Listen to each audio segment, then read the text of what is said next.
Thanks, Matt. But before getting back to the aid, before getting into the aid, I just want to ask you what you know about this U.S. Embassy employee who was found dead in Jerusalem. I can confirm the death of a direct hire employee of the U.S. Embassy in Jerusalem. There's not much more I can say at this point due to privacy considerations. As you know, there are steps we need to undertake, including next of kin notification whenever such a terrible tragedy occurs.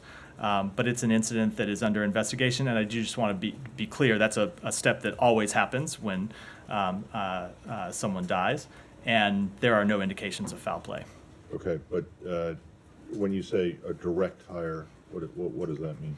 An American citizen? American citizen, and I can't say much more. I'm sure when we finish next of kin notifications, I'll be able to say more, but that's not where we are today. Okay, well, do you know what this person did?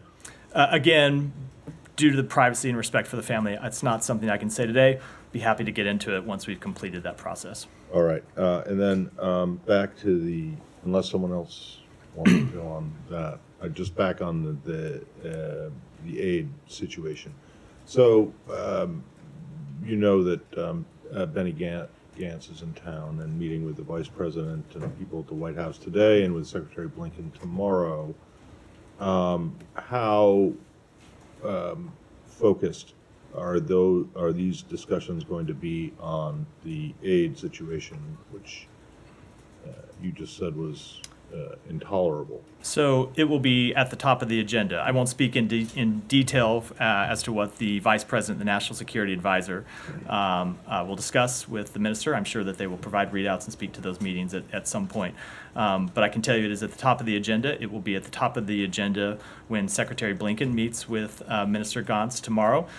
It's something that the Secretary raised in a phone call with Ron Dermer, the Israeli Minister for Strategic Affairs, earlier today, to press that more must be done to get aid into Gaza, to ensure that the delivery of aid is sustained into Gaza, and to ensure that once aid gets into Gaza, it can be distributed to those who need it. Okay, and based on the conversation the Secretary had with former Ambassador Dermer this morning, do you have any indication that the Israelis are willing to allow more aid in, especially since you've been pushing for several weeks now on opening Erez crossing in the north into Gaza, and that has not yet happened? So I will let the Israeli government speak for themselves about decisions that they take, but we will continue to press them to allow more aid in through Rafah, through Kerem Shalom, and to open additional crossings to the north. As we've spoken about before, it's extremely difficult to get aid from southern Gaza and central Gaza into the north right now. We all saw the horrific video last week of commercial deliveries in the north to people who are incredibly desperate for food, and the way they, when they see any hope of a chance of getting food, the way they rush to get it, it's a clear sign that more needs to be done, and so that's what we're pressing the government of Israel to do. But do you have any indication that they get it and that they're accepting your?